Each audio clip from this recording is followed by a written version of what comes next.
What's up, guys? Welcome back to another episode of Married to Reality. I'm your co-host, John, here with my wife and co-host. If I had to compare her to an animal in bed, I'd say a horny dog. It's the one and only Teresa. Hello, everyone. How's everyone doing? I'm good. Get off my leg. Stop humping my leg. I can't believe you see me as a dog. I mean, I love dogs, but I'm just kidding. What about a seal? I know I was going to go seal, and then I thought, what does that mean? It's sort did I just lay there? Sort of an insult. Yeah, no, horny dog, that's a hardworking animal. I think that's I think TMI.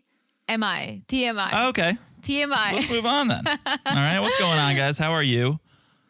We are doing fantastic. We are here for another episode of Before the 90 Days. This thing is wrapping up, I think. I think it is too. But before we get into anything, guys, join me to say happy birthday to our very own Jonathan, the co-host of this awesome podcast. Woo! Thank you. I'm trying to clap. Hold on. Now you sound like a horny dog. Now you sound like a horny seal. Happy birthday. Thank you. Forever young. Thank you, Teresa. And then happy belated. Let's cheer. Happy belated to you. Ooh, almost Guys, broke a glass. Guys, if you are listening in the evening, just take a shot and think of John. Oh, yeah. All right. Thank you. I appreciate that. I was going to say something. Oh, how we're getting towards the end of the season. I know. We did the math. Sort of. If there's two tell-alls, if it's a two-part tell-all, I think that leaves 2 episodes left.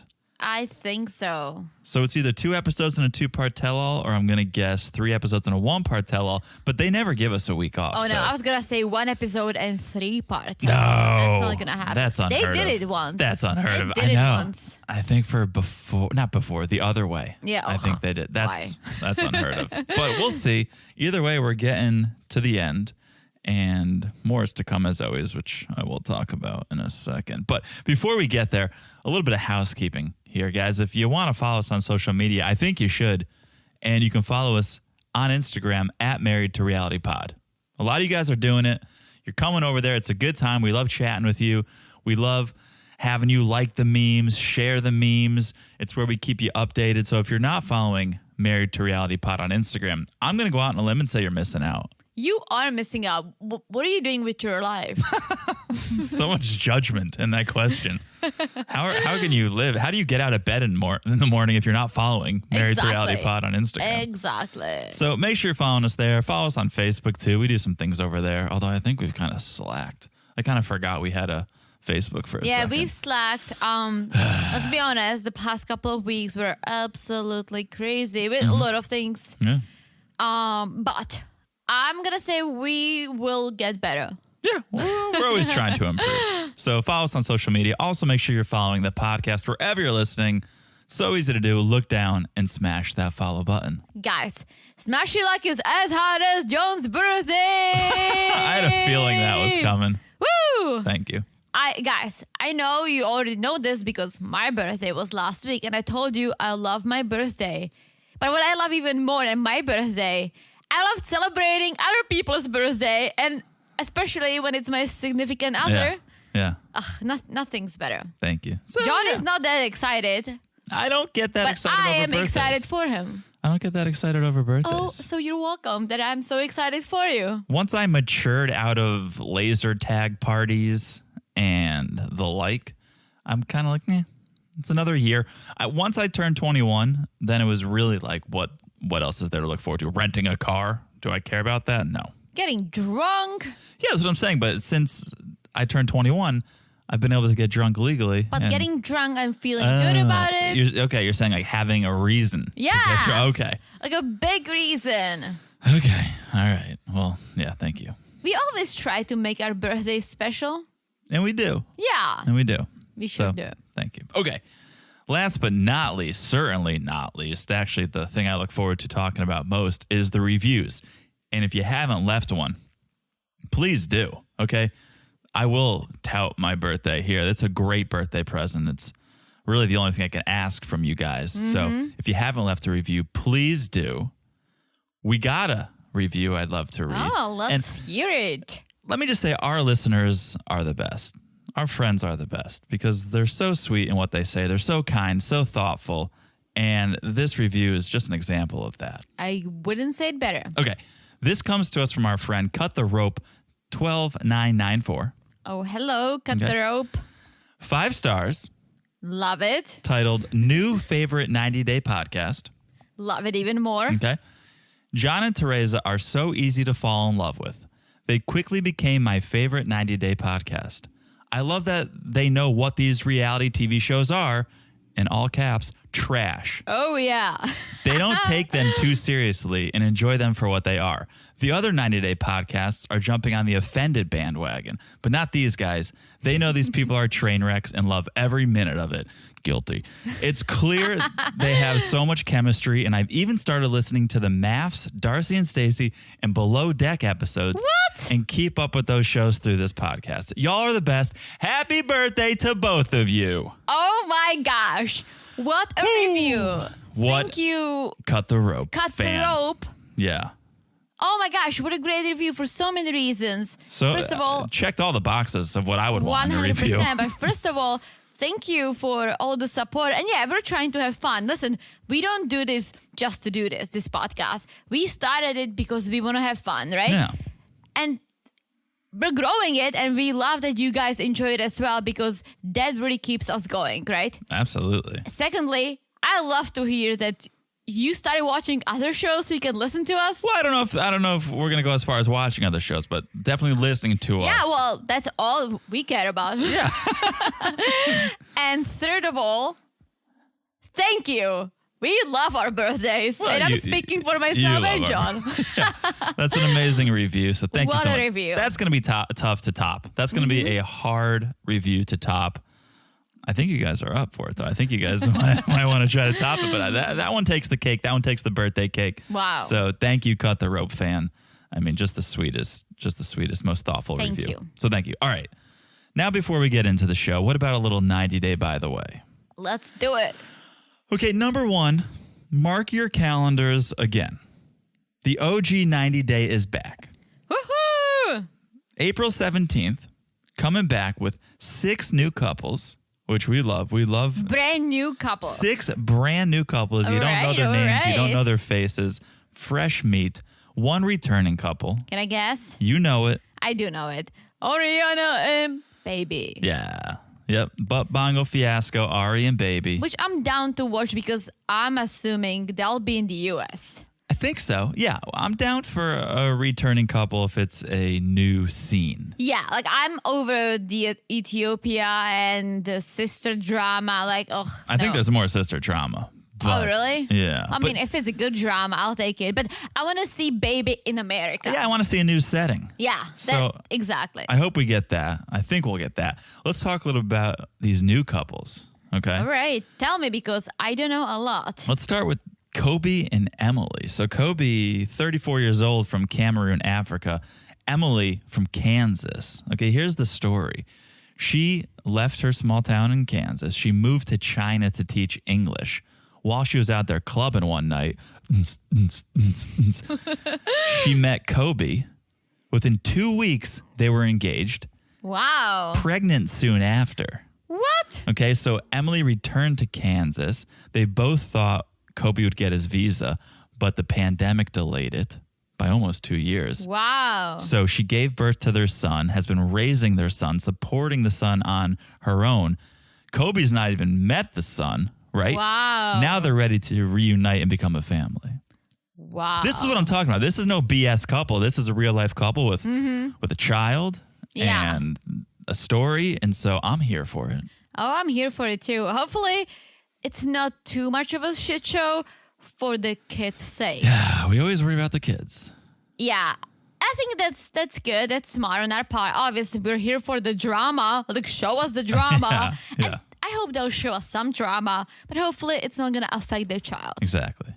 Then we have Kara, 29 from Virginia, and Guillermo, 23 from Venezuela. All right. Okay. South America.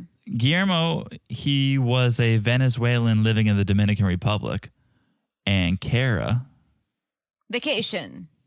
work trip. Ooh. Work trip, a little business trip. Okay, business and pleasure. And they met. They kept in touch. She returned home after her work trip, not thinking anything serious about what just happened, what just transpired. But then her job asked her to relocate to the DR. So once she moved down there full time, things escalated. Kara moved in with Guillermo. Wow. An engagement quickly followed. But then, blame it on that pandemic again. She had to move back home. The two separated. They've been separated for 9 months, but his visa's approved. He's moving to Virginia. Wait a minute. So this is a second couple that seems pretty real once again. Yeah, it's not just like, we texted for 3 weeks on Instagram or something, and now we're trying to meet. Yeah, this is legit. I'm here for legit couples. Listen, I'm here for everything. Yeah, that's very true. But yeah, legit for sure. Yeah, okay.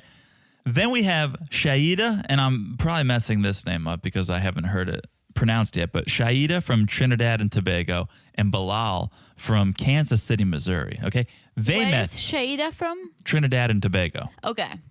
They met online. After only a few months, they met in person. Hit it off. Bilal proposed after just 1 week together. All these people are on speed. Yeah, and other drugs. But their lives are very different. That's going to be the struggle. Bilal, divorced father of 2. Shaida still lives at home with her parents. But she's What are the ages, remind me? 37, Shaida from Trinidad and Tobago. 42, Bilal. Okay. So they're similar ages. Yeah, that's not bad. I was expecting like 20 and 45. But it's going to be interesting. Let's see if this dynamic can work out. Okay. Then we have Miona from Serbia and Jibri. Again, these names are tongue twisters for me. From South Dakota. All right. Okay. Jibri, I guess, is a musician. He was performing in Serbia when he noticed Miona in the crowd. Okay. They've been together ever since. He proposed during one of their trips together. They were traveling. He proposed. And now she's moving from Serbia to the United States and envisions, as all you foreigners do, this lavish Los Angeles life. What? Why did you point at me? Because you watched Sex and the City once and you thought everyone in America lived that life. Well, that's not true. I mean, it's partially true. Not necessarily about Sex and the City. But I got the reality check very early on when I came to the States when I was 16 visiting my family. Yeah. Although, first of all, I saw those big houses and then I realized that not everything is big in America, right? No, that's Texas. So I got the reality check before I even planned on moving here. Okay. So I knew what's happening, but yeah. Okay, well, Miona envisions this lavish LA lifestyle because that's where Jibri was until recently when he moved back to his family's home in South Dakota. So that's where she's going to... South Dakota. That's where she's going to be. Yeah, Rapid City, South Dakota. Ooh. Okay. We got 2 more. We got Muhammad, 25 from Egypt, and Yvette from New Mexico. Here we got the age gap. We got a 23-year age gap here. Muhammad from Egypt, 25. Yvette, 48. From New Mexico. Okay? All right. Another Mohammed, another older lady. No boy. Muhammad's, Yvette's a looker. Yvette's no Danielle. And I don't mean any shade there. But he slid into Yvette's DMs after noticing their shared love of fitness. Okay. The flirtation became an engagement when Yvette traveled to Egypt, met Muhammad in person. Here's the thing. Yvette has a 12-year-old son with special needs at home, meaning Muhammad's going to be a little closer in age to his future stepson than his wife if they do get married. All right. So we're going to have the culture norms. That's going to be an issue. We're going to have the son who's going to pose some challenges, the age gap. It's going to be interesting, Teresa. For sure. And last but not least, Patrick, 31 from Austin, Texas. Shout out to Austin. And Thais, 25 from Brazil. Patrick traveled to Brazil to reconnect with his father's side of the family. He decided to look for a Portuguese teacher on some dating apps because that's where you go to find a language teacher. I mean, it's smart. Right? If you're looking for something else than just language. Okay. That's free. So he swiped right and he found Thais. They kind of dated a little bit, courted each other over several trips to Brazil. And he eventually proposed. So now, despite never being to the United States, she's coming to start a new life with Patrick. But apparently she had a pretty good life in Brazil. Not sure if it's going to be the same when she moves to Texas. Okay? Interesting. Dun, Well, dun, dun. I'm excited. I'm so this excited. Sounds good. I'm so excited. It all goes down Sunday, April 17th at 8 p.m. I'm excited. I'm very excited. April 17th, guys. Mark your calendars. All right. By the way, number 2. I'm going to call this good news, the segment, sort of. Okay. We know many 90-dayers are stepping up. They're showing their support for Ukraine in different ways. Yes. Right. Whether it's donating the profits of their cameos to Ukraine or setting up fundraisers, they're doing what they can. They're pitching in. They're definitely shining a light on the issue. Well, one 90-dayer is taking it to the next level. All right. Tell me more. David, of Lana and David, has applied to be a foreign fighter in Ukraine. He did? Wait. All right. I don't want to sound mean, but isn't he a little older for that? Yeah. So, guys, if you're not familiar with the idea of foreign fighters, it's becoming more and more popular. It's been gaining in popularity over the years. It's basically individuals from around the world. They go and they fight in specific regions that aren't their homes. Okay, they volunteer to go fight different battles, different wars. And David has signed up. He's filled out the application to go fight in Ukraine. Okay, these people don't have to be combat trained. They don't have to be military or ex-military. Many of them are civilians. And David is one of these civilians. Oh, wow. Who's applied to go fight on the ground in Ukraine. I mean, this guy will do anything to get Lana back. I was going to say, or find a new girl. Yeah, exactly. While I love the bravery and the selflessness of this act, listen, we'll donate. We'll help any way we can. The Czech Republic is doing things. Your mom is doing things as a principal of a school to try to get Ukrainian children into her school. We're all about helping. Yeah, I was just talking to my dad today. He said my parents live in a tiny town next to a bigger town, but we have approximately 3 hotels in our tiny town. They're all filled with Ukrainian refugees. Everyone's helping, people donating clothes and money. And so we're trying. The Czechs are trying. And we're all for helping out any way you can, the best way you can. I'm worried about David because I don't know that that's the best way he can help. Maybe instead of spending $100,000 on Ukrainian women, he could just send $100,000 over to Ukraine. Maybe that would be better. And here's why I'm worried about him. He was on Instagram Live telling people about his application and asking his followers for recommendations on things like body armor and night vision goggles. Oh my God. Right? I feel bad, but listen, as you said, all for bravery. I think that's amazing. It's so I think selfless. It's a big sacrifice, right? Yeah. But, and I don't know if it's going to sound bad, but I'm going to say it. If someone, let's say, is a little older, maybe is not as quick, not as fast, doesn't speak the language. Doesn't speak the language. It might be worse. Right. Then he might even be in a way. Yeah. Does it make sense what I just said? Yeah, he might be going over there and becoming a target for target practice. Yeah. He could be much more helpful sending money, sending goods. Or maybe apply and try to maybe volunteer at the hospital or go to Slovakia, go to Poland, volunteer in these centers. Czech Republic has so many centers where we help refugees. So does Slovakia, so does Poland, so other countries as well. I feel like that would be something he would be more helpful considering his age and the lack of knowledge of the Ukrainian language, right? Again, kudos to him for trying, but I almost feel like try a different way. Well, here's my hope for him. He used to work in tech with computers. Maybe he can use his tech experience. Maybe they'll have him come over and help with computers and that facet of the war. Yeah. I'm hoping that he will be able to help somehow. And I'm hoping that he knows what he signed up for. Yeah, I am just worried they're going to throw him on the front line with a new pair of night vision goggles that he just ordered off Amazon, and he's not going to know what to do.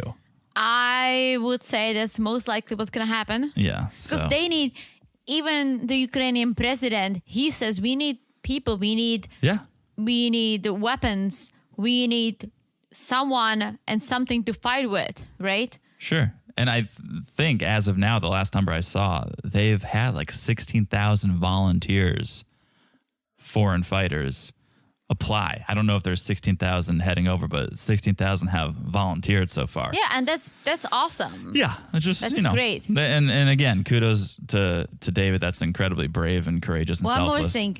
I thought he lives with, what's her name? Amira. I don't know.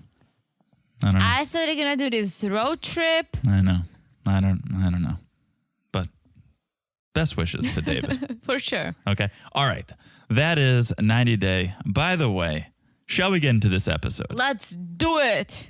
Should we start with Memphis and Hamza? Yes. What was that breakfast they were eating? What was that spread? I don't think it was a breakfast. I think it was donuts? Like a snack. What? Did you see the table? Yeah. It looked like it was a tea time and you had some sweets with it. Okay. Maybe. It was. My grandma does it all the time. And you know the sentence in Czech how you say, I'm sorry, grandma, I don't like sweets. Yeah, I don't know it in Tunisian, but yeah, in Czech, I'm like, nemám rád sladké. Neděkuji, babička, nemám rád sladké. Please hold the sweets. Yeah, there was donuts and brownies and grapefruit juice. I think Lucky Charms made an appearance. There was every sugary treat you could ever imagine on that table. I mean, good for them. Maybe they have a sweet tooth. Maybe Hamza's going to have to run around his roof like 140 times to burn it off.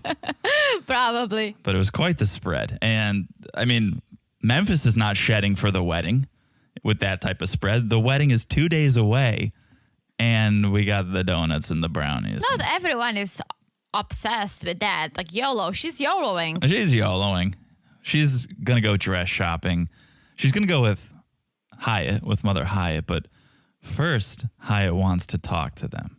And it sounds serious because she's requesting the help of a translator. Mm-hmm. I mean, she wants to talk just to Memphis. So, of course, there needs to be a translator. Yeah. And Mother Hyatt says in her language, Memphis, I have a lot to say to you later. So, cut to them walking around town making awkward small talk. I mean, it didn't turn into poopy talk, so that's a positive. But this was some awkward small talk. For sure. Do you think Hyatt speaks any English? I haven't seen anything that would make me believe neither. that. I think the daughter does. I remember I left you once in my parents' house. I had to go to a doctor or something, and it was after one of our crazy nights, so you weren't feeling good. And my mom went up to our room, and she was talking to you in English, and you were replying in Czech. Do you remember that? Yeah, we were both trying to shine. But that's what I'm saying. You guys were both trying the other person's language, but I don't think Hyatt knows any English. No, I thought you were going to bring up the time when you left me with your grandma because you had to go to the bathroom. You had to do poopy time, I think, because you were gone for quite a while, and it was just me and your babichka sitting there. And after 35 seconds for pinching my cheeks, I was like, so, and she picked up my phone and she was like doing the motion with her hand, like, oh, it's heavy. I'm like, yeah, iPhone's pretty heavy. It was the worst small talk ever. No, she loved it. She said she was talking to you that whole time. Yeah, but anyway. Listen, my babichka is a little old school. She believes that you understand her. That's true. And the best is that she thinks text messages take as long to get from the Czech Republic to America as letters do. So she sent a text message to his John happy birthday a week ago. Yeah, she's like, it should get there. It should get there around his birthday. I told her, I'm like, Grandma, you can send it on the same. She did it to me too. Like, you can send it on the day. And she's like, just to be sure. She's like, with these heavy cell phones, are you sure it'll get there in time? So a week ago, she's like, John, very happy birthday. I can't wait to see you. Love, Grandma. I hope this gets there in time. No, we love her. We love her. We love you, babichka. Okay, so they meet up with the happiest translator in 90-day history, Hamadi. This guy loves smiling. Smiling's his favorite. He cannot stop smiling. And not just smiling. We'll get there, but I think Hamadi might have some acting background because he was really transcribing the emotions. Did you see it? No. Like he was like when Memphis got a little upset, he got a little upset. That's so good though, because I mean that's the sign of a good translator. If you look at people who do sign language, they emote with their body. They're not just giving you the letters, the words. It is a full body experience. That's how a translator should be, because so much is how you say it. Oh yeah. And so that's really good that Hamadi is really giving it his all. Oh, he was doing it. So here's the deal. Hyatt's worried if Hamza goes to the States, maybe Memphis's ex is not going to accept him. Maybe Memphis's ex is not going to accept the Tunisian man raising his children. Yes, but apparently that's not the case because Memphis's ex wants her to be happy and wants the kids to be happy. So as long as Hamza's good to Memphis and the kids, he's fine. Yeah, we don't know if the ex has a current lover, do we? We don't, but I'm maybe gonna guess, he does. I'm going to guess not. Really? Since Memphis stayed at his house Yeah, for but multiple. she stayed there like 9 months ago. Yeah, I know, but I'm just saying he's not remarried or anything. No, but maybe he's seeing someone, who knows? He could be. But as Memphis said, they were friends before and the relationship didn't work out, but they're friends again. Mm-hmm. So I can understand it if kids are involved. Sure. Yeah. No, that's not really what I'm wondering. I'm wondering, does he have his own love interest that will keep him preoccupied and not so worried about, oh, now that I see Memphis with another man, I kind of want her back. Now I'm jealous. I see where you're going. You know? Because I imagine he's not married if Memphis was staying there multiple nights. Yeah. But he might be seeing someone. Who knows? We don't know. But then Hyatt brings up how she heard when Memphis was younger, she had some issues in the past. And she's curious what those were. She wants to know more. And that's where Memphis got a little upset. Yeah. So here's what it was. We heard it earlier in the season when Memphis was younger. Her and her mom, they were on the street. They were homeless. And they lived on the street. And that obviously had an impact on Memphis. It caused a lot of trauma for her growing up. Yes. And this is where you started seeing the translator. Remind me his name, please. Ooh, I want to say Hamadi. Hamadi. It is Hamadi. Hamadi he started to act. He's like really like trying to show the emotions. And he told Hyatt, and Hyatt was like, wow, what if her past trauma will affect the relationship with Hamza? And I almost feel like that question shouldn't have been asked. Oh, really? I think maybe it shouldn't have been asked, but it's a good question. How you're raised, how you are brought up, and your circumstances, your surrounding nature and nurture, that all impacts you as a human and how you treat others. 100%. But as Memphis said, I think she said it before, yes, I had some trauma growing up. I didn't have the most loving relationship like you guys do, right? Yeah. But that's what I want. And I am stronger now. I put myself through schools. I'm raising my kids. And I want what you have. I want a family. Yeah. Well, I loved when Memphis told the camera, hardship did nothing to me except make me stronger. And that's awesome. Yeah, I thought that was a great response. I wish it was the case for everyone. Yeah. Who struggles. Yeah. No, she pulled herself up by the bootstraps and said, nope, I'm going to make the best of this life. Yeah. And she seemingly has. So she's getting a little upset. She tells Hyatt, I'll be as respectable as I can be, but you're getting to me. I came from nothing, became a nurse practitioner, didn't have the support Hamza had, and I got where I am on my own. And Memphis says, I love Hamza. I would never bring him to America and let him get hurt. Mm-hmm. And Hamad, the translator, he's like really like, you're getting to her. Like, you're getting to her. Like, yeah. And this affects Hyatt. She's like, I know Hamza loves you so much too. She wants her son to be happy. Hyatt wants Hamza to be happy. And so it's a love fest. It turns into a love fest. It is. And also because Memphis is showing her emotions. Like she becomes, I hate this word. Vulnerable. Oh boy. Vulnerable. You're being so vulnerable by even trying that word, and I love that. Vulnerable. Vulnerable? Vulnerable. That was very good. That was very good. That's what Memphis is trying. Not trying to be. That's what Memphis is. And I think Hyatt appreciated that, right? Completely. I mean, they were able to clear the air, and they are in a much better place, it seems. They walk out arms around each other. It really looked like, oh, this is mother-in-law, daughter-in-law, or even like mother-daughter. It felt good to see that. So they are ready to dress shop because they cleared the air. So they were going to meet Ravia. Yes. And let's look at some dresses. And I usually hate the dress shopping, but I love this one. I love the traditional ones because it's different. Right. Hyatt wants Memphis to wear something traditional. We didn't really hear whether Hamza cared for it to be a traditional dress, but Hyatt wants it to be traditional. Memphis is like, sure, I get that, but I also want something that fits my personality too. And I'll say this was one of the less dramatic dress shopping in a Muslim country scenes. There was no, oh, but I want my boobies out. Oh, yeah. There was no, I'm going to show this much leg. Memphis was very agreeable to the style of dress that was presented to her. Because she respects the culture, that at least it seems like she does. And she knows that Hyatt wants her to wear something traditional.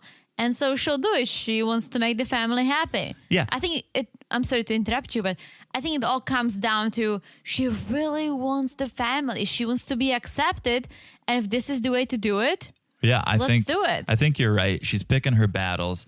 And this is, off the top of my head, one of the only, if not the only, relationships we've seen where someone from America, a woman from America, goes to a Muslim country and doesn't have an issue with the public affection or the dress code. She's cool with all that. It's very true. So, okay, we have her trying on these dresses, and she comes out in this first one, this big green dress. Oh, we should say she's got her mom on. She called her mom. Yeah. She Skyped her mom in, which is what you did, right? I did, but we didn't have a reception, and the dresses didn't fit me. Yeah, for those of you guys who don't know, because we've told the story 19 times, you went dress shopping with my mom. Yes, for the first time, and You Skyped your mom. You Skyped your mom. Yeah, I tried. I tried. But the service was a problem? It was Not the service at David's Bridal. The service at David's Bridal was fantastic. It wasn't a problem, but I mean, yes, service was a problem. Cell phone service. It was very busy. Yes. The dress I liked, they didn't have it. And it was just like, I just wanted to get out of that. I was very overwhelmed. I didn't mean to go on a tangent. I just meant to say. I know. You experienced the whole FaceTiming of the mom. I did. I wish I actually experienced it. Yeah. Okay. Can you see me now? Can you see me now? I feel like because of my dress shopping experience wasn't ideal, I feel like that's why I hate watching it. Yeah, that because is. I wish I made a few different decisions myself. I wish when your mom came, the store wasn't crazy busy. I wish they did have a better cell phone reception.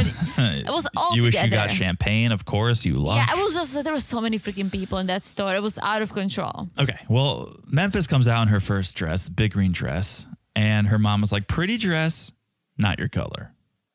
She looked like something out of a Shakespearean play. Yeah. I thought it was very big, very poofy. It's funny how, and I totally get it. I see colors and I love colors, and there are colors that don't fit everyone. Yeah. Like I love green. Green fits me because I have green eyes and blonde hair. But let's say red doesn't fit me. Imagine the challenge. I'm just thinking this now. Imagine the challenge. In America, it's basically, unless you're Tanya, you wear a white dress. Yes, and it's in most countries unless you get something special and traditional. Right. Here we have a plethora of colors to choose from. So imagine how much more difficult your choice becomes. Mm-hmm. It's not like, okay, which white dress do I want? Now it's like, oh my gosh, the rainbow is a possibility here. I wish it was a possibility because I don't love white. I mean, I do as an accent color. I'm fine wearing a white shirt and black jeans, but all white, not for me. Okay. What color would you have gone if you could go any color? Black. Okay, Tanya. So then she tries on a dress with a wide leg, like bell bottom, and it comes with a hat. And her mom goes, this is the best response ever. Her mom goes, I've seen enough of that. I agree, Mom. That one was not the winner. Yeah, the one that she was walking like a stick figure.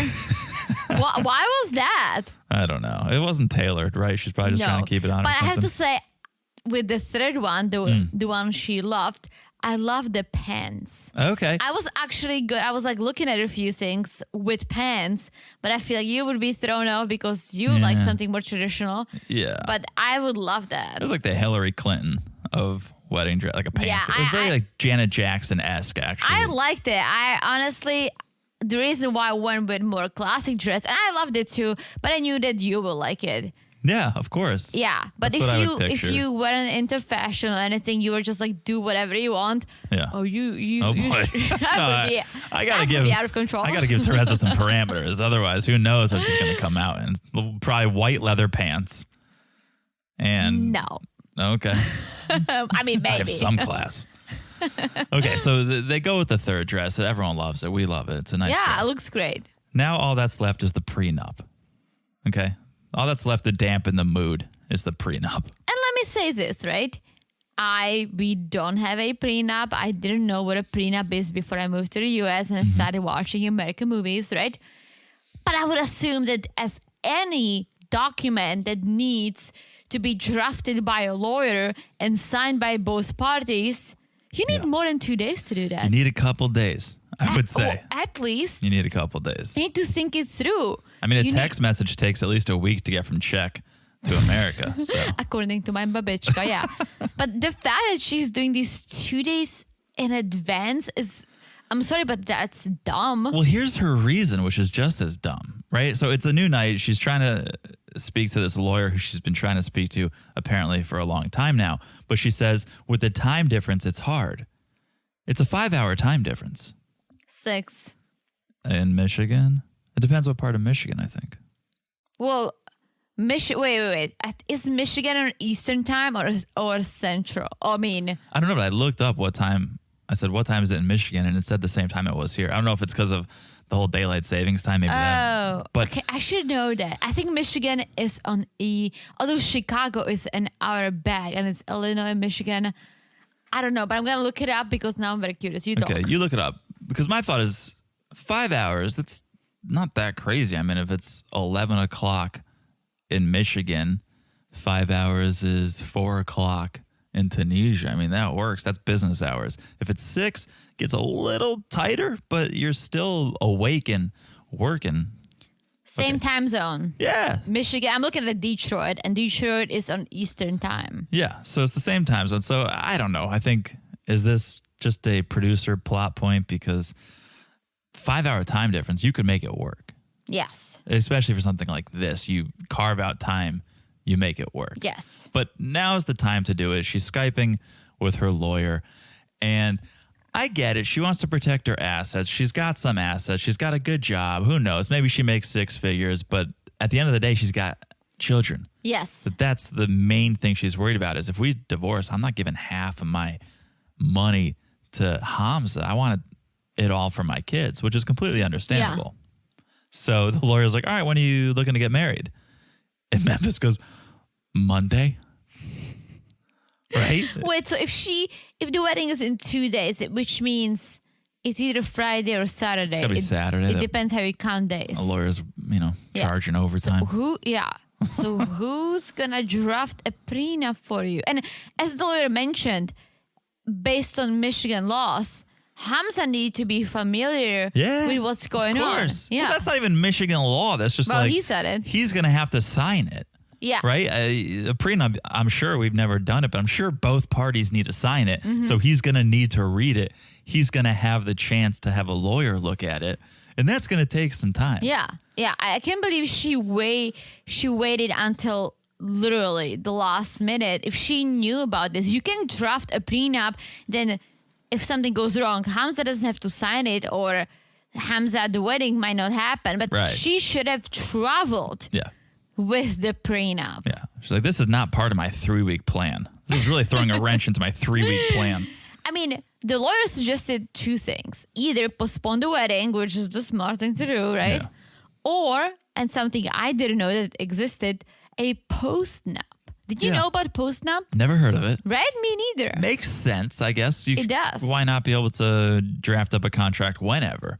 I guess in a way, it's sort of like a will, maybe. Like, Yes. oh, I'm going to leave this to this person or that to that person. But he says the postnup not really enforceable, not as enforceable as prenups. Well, I wonder why is that? I know. If both parties sign, And again, I know nothing about the law, but I would imagine maybe the duration of your marriage plays a role. Like if you do a postnup and divorce after 6 months, maybe it's more enforceable than if you do a postnup and divorce after like 50 years. It's like, nah, you were with them for 50 years. You owe them a little something. yeah, but if something. it's a drafted I know. document signed by both parties and a lawyer or whatever Yeah. has to happen.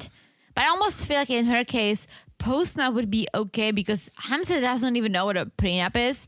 And if she explains it to him well, like, I'm doing this for my kids. That's why it's happening. If Hamza isn't an idiot, he would understand. Yeah, I don't think he has a problem with the prenup anymore. I think they agreed Yeah. to do it. It's just now it's the time is the issue. Which is all Memphis. Yeah, completely. So now, speaking of time, it's 3 hours later. She's back at the apartment. She's packing her clothes. And Hamza's like, what's going on? Why are you packing your clothes? She's going to go to the hotel to have some time to think. She wants to spend the night alone. So first I thought she's just like, shit, all right, I'm just going back home. Yeah, I kind of thought so Uh-huh. too. But no, she needs to think. And I feel bad for Hamza because he's like, wait, what's going on? Yeah. What's going on over here? And how about you have a conversation before you start packing? Hey, I just found this out from the lawyer. I think I should spend the night alone so I can think without any outside influence. And then he'll be like, okay. As opposed to just starting to pack. And then he walks in and is like, where are we going? Where are we going? Poor Hamza. Yeah, we're not going anywhere. I'm going to the hotel. But that's Memphis and Hamza. That's where it ends for them. I don't see a wedding in their future. Me neither. I don't see a wedding. I mean, they've gone very far, but It's been rocky. It's been a rocky road. But Memphis basically, as we delightfully put it in Czech, she shut in her own mouth Oh. because she was saying, no, if we don't She get married. She pooped it in her own mouth? She pooped it in her own mouth because she kept saying, if we don't get married on this trip, we're not getting married. Like, the relationship's over. But now the lawyer said, just postpone the wedding. So potentially she could postpone. She could be like, hey, Hamza, let's do this. Let me go back to Michigan. Let me work on the prenup. We stay in touch. I'll come again on a trip in a couple of months and we'll do the wedding. But she would be pooping in her mouth because she was so... What's the word? Help me, American person. What are you trying to say? Like she was so, like she was making a point about her. Right. If they're not So getting like married committed, now, so Yeah. stuck in her beliefs. yes, Yeah. she was so stuck in her beliefs that now she would look like an idiot. Yeah, she wouldn't look. She would honestly. She'd look more like an idiot if she married someone after 3 weeks than if she went back on her word. But that was the plan. Yeah. But Bad yeah, plan. I think for all these reasons, they're probably not gonna get married. Yeah. Okay. Let's move on. Let's talk about Gino and Jasmine. we pick up where we left off, which was kind of, I guess, Gino sort of getting Jasmine's mom's blessing. It wasn't like a real blessing, but it was No. like, I guess, sure. Yeah, but we also heard that Jasmine isn't sure if they should get engaged and married this fast. Right. None All of the us- issues, like none of us are. considering all the issues, smart. So now we have Gino telling us Jasmine needs some space. A lot of this is space the episode. Everyone needs space Oh yeah. on this episode. So Jasmine wants some space. So she goes to the gym alone. Well, not for long because this seems to be a thing for Gino to go to the gym in his old school sandals, sit down, be watching Jasmine and asking what she's doing. What are you working on? You're in good shape. What are you working on today? Arms? Hands? Arms? He said hands. Hands? Are you doing hands? Shoulders? What are you What are you doing? Yeah, I can't stand. And we have this guy at our gym. I don't know if you've been there while he's there. Oh yeah. The You guy know- who comes and sits down and watches TV. He sits down on the weight bench, like the ab bench that you hook your legs into. So instead of hooking his legs into it and doing crunches, he spins around and he puts his back against the leg part and just sits there with his legs up on the bench literally for 20 to 30 minutes. And I'm like, what is he doing? His girlfriend or wife or whatever is working out. And then so he just waits until she finishes. And he's like, what an you're idiot. done? Okay, let's go. How about you just leave? Okay, you're not talking to her. You're not training her. You're just sitting there doing nothing. Or Leave. work out. He worked out and then he finished. And then he just sits there. And if it was 30 seconds, a minute, fine. Like, oh, she's on her last set. He's literally there for 20 minutes. And I've had to change my workout routine because of him. Ugh, what an idiot. What an idiot. Yeah. Especially because the gym is where we live. So he can just go upstairs. It's not Go like, upstairs. oh, you're driving together and you have to wait for the girl because you are her ride. Just go to your apartment. And the gym is like 20 feet by 20 feet. It's not big. It's not enough room for that What an type idiot. of behavior. Oh, okay. Yeah. So, yes, they're at the gym. Well, she's at the gym. He's just sitting there kind of I would be pestering so her annoyed. questions. I would be like, get out of here. I have my headphones on, just like leave. Yeah. Well, she's like, why are you here? Also, you just pick up a weight, right? Maybe just do a couple curls, Yeah, Gino. do something. Do a couple curls and have a conversation. It'd be much more natural than just sitting there creepily. What are you working on? What is that, a bicep curl? What is that? So Jasmine tells Gino, I received a message from a crazy account on the internet saying your tits are going to be all over the internet. And Jasmine says, well, it's obvious whose account this is because it has 0 followers, so it's basically fake. Yep. And Gino has an idea, but he's like, no, like my ex would not do it. She threatens, Yeah. but she wouldn't do it. Yeah. Jasmine thinks it's Gino's ex, right? And he does too. The one who he sent the not nude nudes to. And at first I was thinking like, of course it's her because that's the only person he sent the boobs to. But then I thought of, wait, is she the only person he sent her boobs to? I mean, the only person we know. Gino is a perv. I'm sure he's the type of person, and now we know him all better. He loves to flex a little. He sent it at least to his brother. Oh, yeah. Sent it at least to his uncle, whatever his uncle's name was. Oh, yeah. Remember? In the car shop. Yeah. And then to his ex for sure. And here's the thing. Jasmine's kind of over it. She's not that pissed at it anymore. All she wants is an apology. She just wants Gino to step up and admit what he did was wrong and apologize. Well, he apparently did. Not here. He's just like, oh, you don't have to worry about that. Oh, yeah, I know. He should just be like, oh, I'm so sorry. I can't believe it. Like, I got to find a way to put an end to this. Instead, he's like, nah, it's empty threats. Don't worry about it. Yeah, I got mad at him when he said, oh, we don't need to worry about that. It's like, yes, she does. Because as she says later, he's like, my life will be destroyed. I'm a mom and I'm a teacher. I'm glad she said that. Yeah. It was a great point. Yeah. She's like, I could lose my job. I'm a teacher. And Gino's response, well, if you lose your job, I'll support you. What do you think? She makes $10 a month, then you can afford it, unemployed Gino? This dude tried to haggle down the price of a $270 engagement ring, and now he's out here being like, I can support your life. Can you? I don't think you can. She tells us she makes $3,000 a month and says, can you afford to give me that? And Gino's like, well, until you find a new job. You like working out. Why don't you do something with it? I would freaking slap The him. audacity. I would throw a weight at him. I would put his head on the bench and drop a barbell on him. He's basically saying like, maybe you can just change your career because I sent tit pics of you. I would destroy him. It's so incredibly selfish. Like It's she so loves, bad. She loves teaching. You don't just stroll into a school and become a teacher. You got to get certified. There's things you have to do. She's educated. As much as like Jasmine is not my favorite person. She's a crazy nut. Yeah. That I love to watch, but I don't think I could ever be friends with. However, she is educated. She does work for her job. And now, because of Gino, she might lose it. And I almost feel like, well, we know she did because she got fired from her job. Oh, did she? I think so. And now she's on OnlyFans. Here's the thought I had about her OnlyFans is her nudes are out there.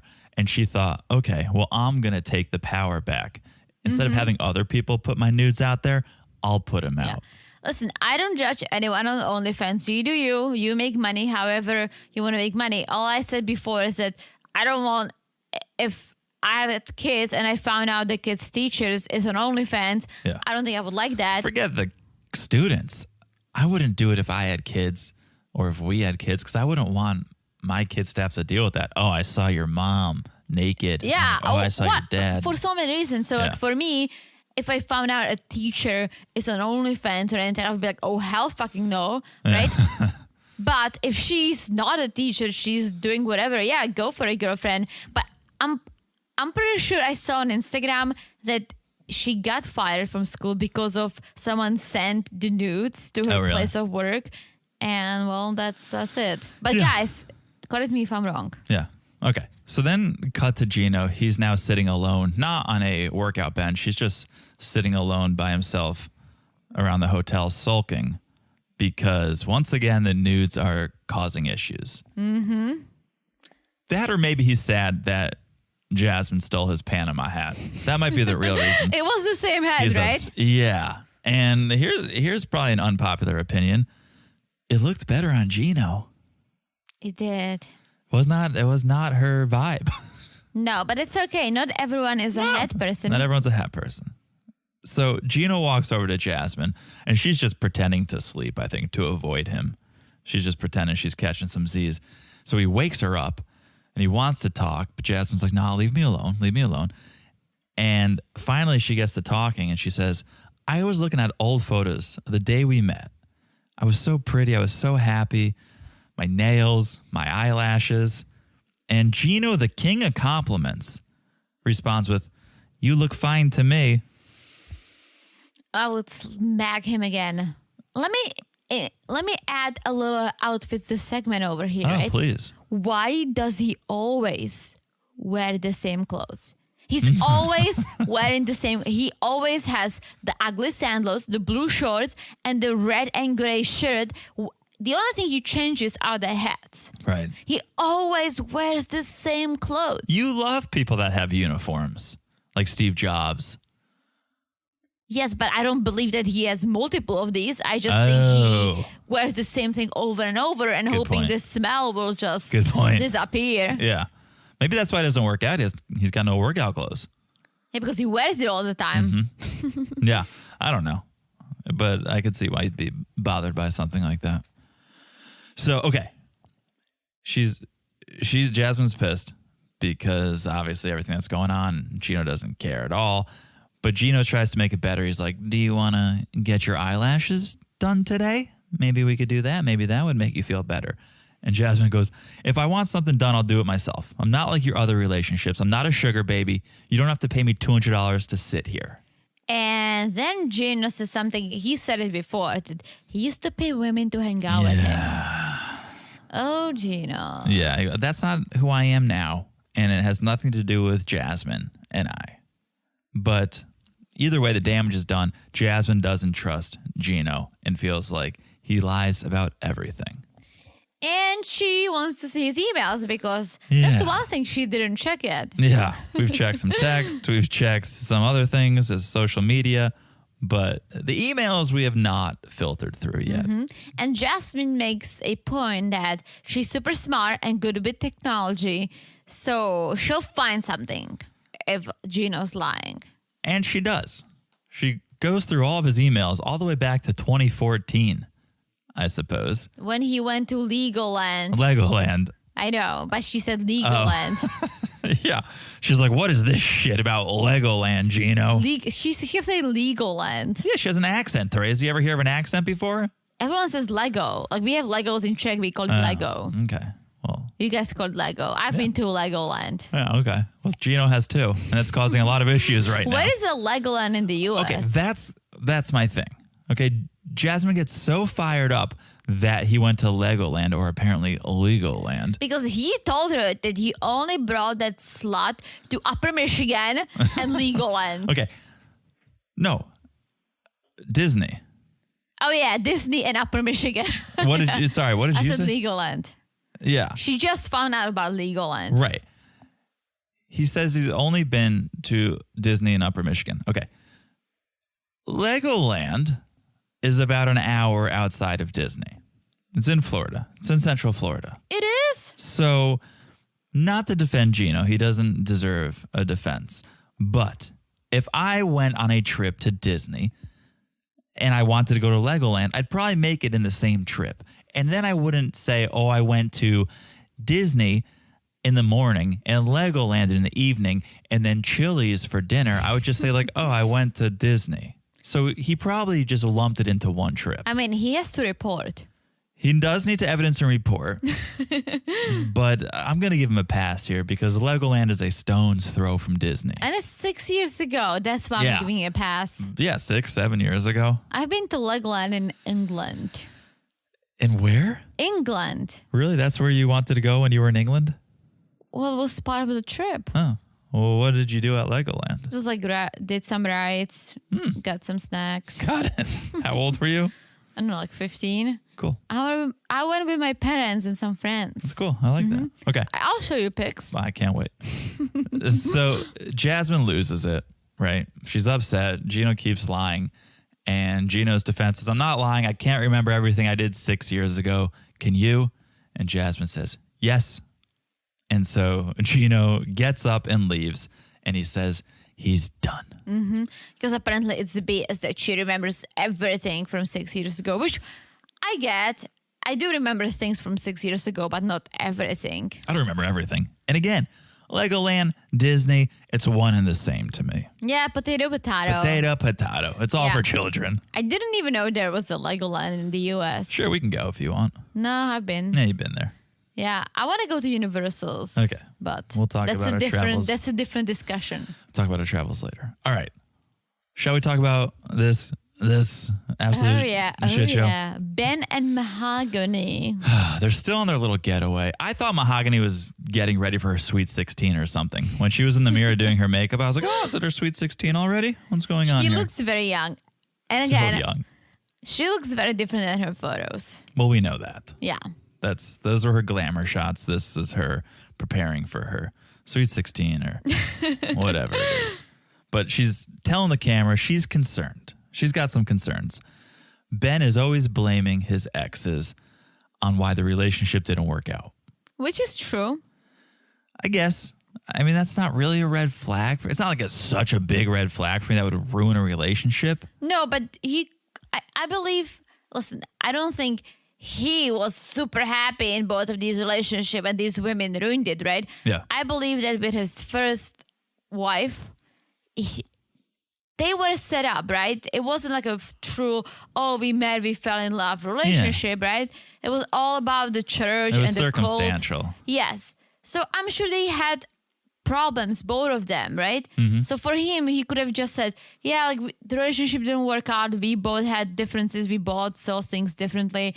And so we split up with his fiance or ex-fiance. The fact that she didn't want to accept his kids, that's a big ass issue. Right. And that that's he doesn't why, need to say anything else. No, I don't see anything wrong with that. I would put that blame on her. Yeah. That's a big deal. I don't know why they dated or were in a relationship for 3 years. That seems a little crazy. Yeah. But that I would put on my ex-fiance. Oh, she didn't want to have anything to do with my kids. That should be a check in the pro column for Ben, which is there's only probably one check in that column, and it might be that he cares about his kids. Because Ben is a little crazy. Yeah. However, Mahogany invited Ben for a breakfast the next day. Yeah, and instead of Ben just texting back, sure, sounds good, he sent a lot of creepy texts to her. Emphasis on a lot. Emphasis on a lot and emphasis on creepy, because I'm going to read you some of these texts, and to put it into context, because I think we can forget, I want us all to remember this is a 52-year-old man sending these to a 22-year-old girl. Okay, it's not two high schoolers texting back and forth. No. It is a man in his 50s sending this to what we believe is a 22-year-old, could be younger. Even with that, long emails are ridiculous. No one does that. I always put my emails in bullet points so I know that the people are gonna read it, right? Yeah. He basically said he sent her about 10 pages of text. He needs a too long didn't read version of his text messages. All right. Here's- Share some with us. My love for you grows stronger every day, but it seems that God has hardened your heart towards me. That's one. That's one. Here's another. You fear who I am and my intentions, but there is no room in love for that. Therefore, this is not love. But know this, I do love you. I always will. This is like a 1/3 of a page out of the 10. Yeah, this is 2 texts out of 100 probably. Like if I was Mahogany, I would probably put it on Reddit and on Facebook and have people have fun Yes, with her because she's please. young. This is not what a young girl wants to hear. She wants to hear like, "Hey, you wanna see what's down there?" Yeah, eggplant emoji, squirt emoji. Yeah. Maybe a cross, maybe throwing a cross there Yeah, like for these. show me your body. Yeah, come on. Ben does not know how to sext anyone. No, because he's in his early 50s and he thinks Good. this is how you get a young girl Yeah. by sending her essays. So Mahogany didn't answer. And she waited to talk to him until the next day, which is good because my first thought is, why are you sending 10 pages worth of texts when she's sleeping next door to you? Yeah. Like knock on the door and talk to her or wait till the next day and talk to her. So that's what Mahogany's plan is. But there's a bit of a surprise in The store. parents! And I'm still trying to figure out if the parents are real I or think so. fake. I think the parents are real. So the parents showed up Yeah. for breakfast because apparently they came to have fun, but Mahogany knows that they came to check on her because Yeah. she's here with the internet creep. The parents feel like Mahogany needs a chaperone on this field trip. She's like, "Mom, Dad, I'm old enough to do this on my own." I'm of legal age, okay? I can handle Gee. myself. I put him on block, Mom, okay? Okay? But her parents, they want to talk to Ben more. They want to try to understand his intentions. But also, Mom had like a festival bracelet on her wrist. So, She did, right? yeah, more likely Huacachina had a great music festival that weekend or like a killer water park or something because I don't think she just came to talk to Ben. I almost feel like maybe that's if they are staying at the resort, but I don't think it's a resort. I don't think either of No. Ben or Mahogany No. had a bracelet on. I think No. her parents hit like a cool water park before they came to the hotel or something. I mean, that little area with the water is oasis. It's very cool. Very cool. Just surrounded by the sand dunes. Beautiful. Very cool. So Mom asks how things are going with Ben. And Mahogany's like, well, he talks about God a lot. He texts about God all the time. So we share that. But last night we talked about his past relationships and he puts all the blame on others and he took no responsibility for why those relationships failed. Yeah, that's not very godly. That's not what God would do. WWJD. And it wouldn't be that. Jesus would send a plethora of texts, though. Let me clear that up. So cut to Ben in his hotel room. And he says, I feel weird. I feel stuck. I texted Mahogany in great detail about why I think this relationship with my ex-wife is a good relationship and why she should understand it and why it's a working relationship. So that was on the 10 pages. That was part of the 10 pages. He's like, oh, I must have written about 10 pages of text. Don't admit that. And no response. Dude. Don't admit that. You know why she didn't reply? Because she stopped reading I was after gonna say, page 1. Because she's still busy reading them. She's probably like 3 pages in. She'll get back to you. Like, if someone did that to me, let's say when we started dating and you sent me 10 pages of text, I would block. just block you. Block immediately. I would be like, you too crazy. Yeah, immediately. So then Ben tells us about his morning devotions. And the first verse that popped up is, there is no fear in love. That sounds like something he texted her, though. So I don't know if he's out of order, but he said something about like, oh, you fear me and there's no place for that. I think he used to be a pastor, unless he still is. I don't know how that works, if you can just quit. Yeah. But I'm sure those are poems from the Bible or something. Yeah, they're It verses. must be, right? Yeah, they're verses. Yeah. And so he read this and it hit him. And he says, all I'm getting from Mahogany is fear. She's fearing what her friends will say. She's fearing what her parents will say. And there's no room for fear and love. And so that's why he decided to stand Mahogany up at breakfast. That's dumb. And I'm trying to figure out who's the teenager in this relationship. Yeah. Mahogany was mature enough to want to go face to face and talk to Ben. And he's like, no, I'm going to hide in my hotel room. He's like, yeah, no, you didn't reply to my text, 10 pages of text. Yeah. I'm not eating with you. It would have been the best if she just replied with like, K. Like 10 pages of text. K. Or just like liked it. Liked one of them. Oh, she should have. So Mahogany texts Ben and says, are you coming to the surprise family breakfast? And he responds back, I sent you many texts and saw nothing in return. I take your silence very seriously. Oh, Ben. And Mahogany's like, well, my parents take your absence as a total lack of respect. And Mahogany goes, this isn't a good look. My parents seeing this doesn't look good for Ben. And so she tells Ben, my parents are here. And Ben says, oh, let your parents know I want to talk to them privately. Just me and them, not you. Like the older generation getting together, talking about what was going on back then. But yeah. Where were you when you first heard the Beatles? It's like, but he's not surprised they're there? His first reaction right? to my... I was thinking the same. And my second thought was like, all right, you're trying, emphasis on the trying, pursue a relationship with this young lady, right? But you treat her like a child because you're like, I want to talk to your parents, but no, he's not invited. It's like, what? Right. Little parent-teacher conference right here. Like, I could understand if he was sneakily doing it so he can, let's say, ask a permission to marry her or something like that. But he truly wants to talk about Mahogany to her parents like a parent, basically. So what works when she's getting out? Do you time out? Do you take her cell phone away? Like, what do we do to get... No TV for a week? Yeah, you tell me. What do we do to get her back on track? But it was just so strange that he wasn't surprised. He was like, what? Your parents are here? He was like, oh, cool. Send him in. I'd like to talk to him. Maybe she sent it to him in a single text message so he actually caught it. He didn't have to scroll through 10 pages to get to the bottom of what's going on. Yeah. Either way, her parents were like, all right, like if he wants to talk, we can. But I'm not going to put up with him bad-mouthing you. Yeah. Good. Fake that. Very believable. Okay. That is where that segment ends.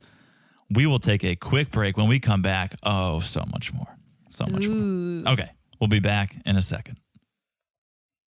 And we're back. Hello. Hello. So much energy. It's because of your birthday. Oh, you're fired up over my birthday. You love dating an older man. You know that I am, right? Yeah. You know me. You're very excited. I am. I'm very excited for you. Thank you. Okay. Let's talk about just an absolute disaster of a couple. I mean, these all are. If I said, we're going to talk about a disaster of a couple, who are we going to talk about? You would... Could be anyone. Could be anyone. Could be literally anyone. So let's say who we're talking about. Let's talk about Mike and Ximena. Yeah. Literally, we picked up where we left off. Still at that cafe where Mike, Ximena, and... Nelsie had that little powwow. Mm-hmm. And Mike tells Ximena, okay, you want space? I'll give you space. And Ximena, maybe a little surprised that Mike has given in to her wish, is like, so you're ending it with me? It's like someone stealing her piggy bank, like the whole thing. Yeah. Which happened to me when I was a kid, by the way. Someone stole your entire piggy bank. Well, I had several piggy banks, but I had this Look at you, money bags. Really nice Not ceramics bragging. one my parents got me from a trip that I didn't go to. It was beautiful. It was a small piggy bank. I had a lot of coins in there, maybe altogether like $20, right? Oh boy, big spend. And I had a play date with a bunch of kids. Long story short, next day the piggy bank wasn't there. You had the kids over your place? Yeah. Oh my God. I told my mom someone did it. My mom was like, no one stole it. You probably broke it and you're lying. I'm like, no, someone stole it. I'm telling you, someone stole my piggy bank with the money. You know who it was? I don't, but I have my guess. Okay. Anyway, So Jimena's a little caught off guard that Mike would say he's going to give her space. And she's like, I don't want things to be over. I just want space.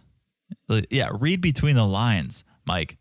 Mm-hmm. She wants space, but she wants the money to keep flowing. She basically wants you, Mike, to go back to America, live your life, but keep paying for her stuff back in Colombia. But don't come. Well, no, not exactly, because he asks, the space you want, should I stay here or go home? And she says, well, stay and try to sort things out. Well, that's a tactic. If you really want, if you really is that like a fancier tactic? Oh, a tactique. I like that. Say it. Tactic. Tactic, yeah. It's a tactic. It's a tactique. I mean, sounds very persuasive. It's her tactic. Tactic. No, I like it. It's her tactic. Don't ever change. Oh, I sure won't. Back to the story. It's her tactic because she knows if he just tells him to go, he's eventually gonna be like, you know what, this is not working out. But if she tries to show that she's trying, it might change things. Yeah. So they leave the cafe, and as they're walking out, Nelsie calls back. Mm-hmm. I think maybe she thought Mike was alone at this point. Oh, I think she did. After what Ximena said to her about Mike. Ew, yikes. Yeah. So Nelsie calls and goes, not even asks, oh, are you alone or is Ximena still there? Just launches into, I think you really, really need to leave. I think you need to get a hotel, get out of here. Don't stay at that house. Go home. And Mike tells Nelsie, well, Ximena said I could stay and we could try to work things out. It's so sad to see the way he acts. Like, oh, Ximena told me I could stay. Ximena told me I'm allowed to stay. Oh, poor Mikey. And I'm glad that Nelsie is the friend that just tells you how things are, because she's like, no, she does not like you. She is disgusted by you. Disgusted. And I'm glad she said it, because I know it's harsh, but sometimes harsh can open eyes. Yeah. Not Mike's eyes. Like, he still has his glasses on, and I feel like that's what's blocking it. Nelsie literally says she just wants you to pay for stuff. Yeah. It doesn't get more clear than that. Even Nelsie can see it from halfway around the world. Yeah. And Ximena feels that piggy bank slipping away, sees it getting stolen right in front of her. Oh, yeah. And starts yelling at the phone, why are you getting involved? I just need a little space. And Nelsie says, you're using him for money. You don't even love him. And Ximena doesn't even deny it. No, she's like, and why do you care? Yeah, she doesn't even deny it, which is so telling. It is. She's not even going to try to defend she's like, it. So why do you care if I take money from him? Why do you care? Is he giving you money too? Is that where some of the money? Why do you care? Yeah, I found that so repulsive that she wouldn't even try to be like, no. It's just unbelievable. So Mike's like, what did she say, Nelsie? Nelsie, what's happening? You got to fill me in. You got to translate. He needs Duolingo. I mean, when you're in this type of relationship, more than ever, you need to understand what your partner is saying so you don't get played. Well, Mike says, because Nelsie's like, you have to leave. And Mike is like, well, I mean, I do feel like shit. Yeah. I feel bad. I feel like crap. Yeah. And Nelsie says, leave tomorrow and just be done with it. Yeah. And she kind of said something to Ximena, and Ximena was like, well, I mean, that's up to him. He can leave tomorrow, sure. Just playing, like, she really is playing the game. Because she knows that Mike, like, she basically shows Mike by doing this, like, all right, I guess she doesn't care if I leave or not. It's not about the money. It's about our relationship. Yeah. The question is, how many other guys is she playing? Is Mike the only one? Because she seems too good at this for this to be the one and only or the first time she's done this. I'm sure she has a few other guys. Yeah. A few other piggy banks. Yeah. So get the piggy banks. Mike, he's overwhelmed. He sits down on the sidewalk, and Ximena's just like, what are you doing? And Mike goes, I may or may not stay in a hotel tonight. And Ximena's like, oh, because your little friend said that?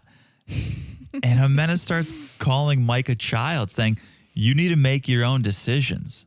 Okay? Decide for yourself what you're going to do. And Mike goes, okay, I'll be my own man and I'll stay for another week. That's not being your own man. That's letting Ximena dictate your actions. And also, that's a really bad decision, Mike. Speaking of decisions. It's a terrible decision. Nelsie had your best interest in mind. If you were going to listen to anyone, you should have listened to her. But I just find it hysterical that it's like, okay, I'll be my own man. I'll stay. It's like, no, you just folded to what Ximena wanted.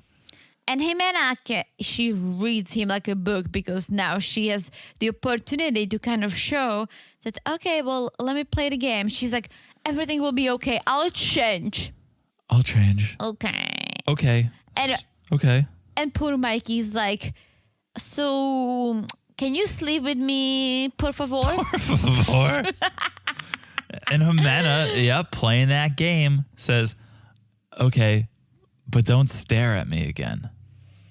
And Mike goes, yes, no, yes, no, yes, te amo, yes, no. And literally, Mike's face lit up.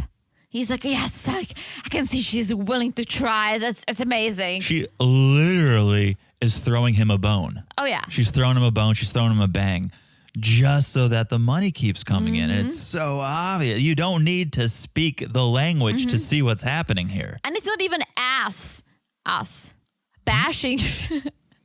Now, like, I'm going to say all the words like I said. Tactique, yeah. I was like, us.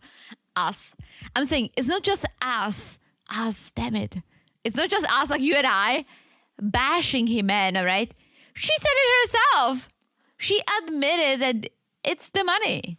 Yeah. It's the money. Yeah. Which is ridiculous. Is it though? I mean, money makes the world go around. Well, yes, but I almost feel like if you really want the money, just keep playing the game a little harder. Like pretend to be a little nicer. Yeah, you got to work for your money. Ximena. Exactly. She's just like YOLOing this whole thing. And once she realized that, all right, it's really raining into her shoes, she was like, okay, I'll try to be better. Is raining into your shoes another Czech saying? No. Did you just make that up on the podcast? Just made it up. Like you have wet shoes. It's like dry socks after wet socks. You have shoes full of water. I know, but what you said it with such confidence. It's like raining into your shoes. You guys know what I'm saying, right? You guys have all heard that. Well, you know what I'm saying, right? Yeah, I guess. I love it. That she cannot just like comfortably walk in dry shoes. They're so all squishy. getting wet and it's getting harder to walk in. Oh my gosh, absolutely. You might lose the shoe. Yeah. Wet shoe gets heavy. Yeah, it's you know where I'm going with this, right? Metaphor. You're welcome. New day. Mike and Ximena are laying together in Juan David's bed. And Mike says, when we got home from the cafe, we laid down in the adult bed. And then the kids joined us, as they do. But in the middle of the night, we, the adults, we snuck off into the kids' bed. And guess who got lucky? Okay, one word. Gross. Why are you banging in your kid's bed? Pretty gross. I mean, I've heard of some fetishes in my time. I've heard of some kinks.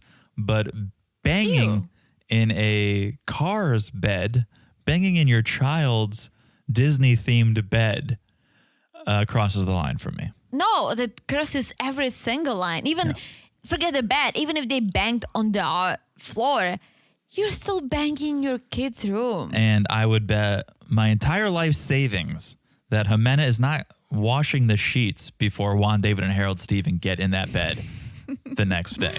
Probably not. Pretty gross. So Mike goes, this is the first time I had sex with Ximena on this trip, so it felt good. It felt like things are getting back to normal. And Mike was like, last night was pretty fun, right? But he has to grab the translator to do it, right? And he went out just like, oh, see. See. And Mike goes, all right, well, things seem to be going in the right direction. Let me push this a little bit more. If you were an animal, I'd have to say you're a tiger. Ooh. And Ximena just laughs, and Mike just sits there awkwardly and goes, okay. So like, what kind of animal was I last night? Tell me what kind of animal I was. Like, not usually a question you have to prompt Yeah. to be answered. You Usually, either get it or you move on. She'd be like, "Oh, I was a tiger. Well, you were a snake." But no, she was just sitting there. It's like, "Oh, well, tell me what animal I would be," and she's like, "I don't know, an owl, because you stare at me so much." And I was like, Ximena, that is fantastic. I would have said that was pretty good. I would have said dodo bird or a goldfish because you keep forgetting how shitty Ximena treats you. But What do you mean, a goldfish? they're such short. Their memories are like 7 seconds or something. We should get one. No, I'm kidding. but owl was a fantastic response. Although owls are wise and Mike is not the wisest. No, he's the opposite of an owl Yeah. when it comes to wiseness. Who? Mike. Who? I thought that bit would go on for longer. Oh my I gosh. thought that was going to go on a little longer. You got it pretty quickly. Okay. So Ximena tells I am wise. you're like an owl. Wait, who? So Ximena tells the camera, last night Mike wanted to leave. So I thought, let me spread my legs and see if I can get him to stay for another night and or two. so she did. Yeah, there you go, Ximena. Put in that work for that new Apple Watch. You know, nothing in life comes easy. Nothing in life's free. So now Ximena feels like we're a little more connected, she says, which is good. So we cut to later that day. Mike and Ximena, they're all dressed up. They're going to a nice restaurant. They're going to have a real date night. Mike comes out, and what I can only imagine is a discontinued T-shirt from Affliction. It's like a camo shirt with a glitter skull. It was on horrible. It was absolutely a nightmare of an outfit. And what Ximena was wearing, like, it was like kind of cute. Looked like a waitress at an Italian cafe. It was like I don't know, was it plaid or Yeah, kind of a plaid. gingham? And for me, when you're in a couple situation, the outfits need to be compatible. You can't have one guy wearing an Ed Hardy shirt and the woman wearing a nice gown, right? The outfits need to be compatible. Well, you can think that because you and I, we both love fashion to a certain level. And we talk about it. Many times we dress the same. But sometimes, and I don't know if you know this, we'll be going out to dinner. You'll come out. You usually get ready first, right? You'll come out, and then I'll go, "Oh, you're wearing that? I should wear something that complements it." I love that. Not necessarily color-wise complimenting, but like, "Oh, you've dressed to this level of sophistication. I can't come out in joggers and a T-shirt. Like, I need to wear nicer pants, maybe a button down, just to match your level of classiness." I like it. This is not what's happening with Mike and Ximena. I think Mike thinks he looks so cool. He probably found that in his laundry. Something he wore when he was 15. Yeah. And he's like, yeah, I'll bring It this definitely baby smells. back. It still smells like cool water cologne. It's just like, it smells like a Red Bull and vodka. No, that shirt needs to retire. Yeah, that shirt, like the skull on it, is past its time. Oh, yeah. So they get to the restaurant, a couple pina coladas for the table. Oh, yeah, that looks good. Yeah. Abu Dhabi. I wonder what food. Do you think they serve like Middle Eastern food? I mean, I hope they do. Yeah. Some hummus. Yeah. So Mike's like, how are things going since last night? And Ximena goes, normal. What a great conversation, always. Mike's like, I'll take it. Yeah, it's very awkward. It's small talk, and small talk is bad, but small talk through a translator is even worse. So Mike's like, all right, well, maybe let's talk about the wedding then, because we had one good night. Let's talk about the wedding. Oh, Mikey. Classic move, classic. And Mike's like, I'm okay with a simple wedding, just friends, just family. And Ximena goes, okay, just don't bring that gossipy friend.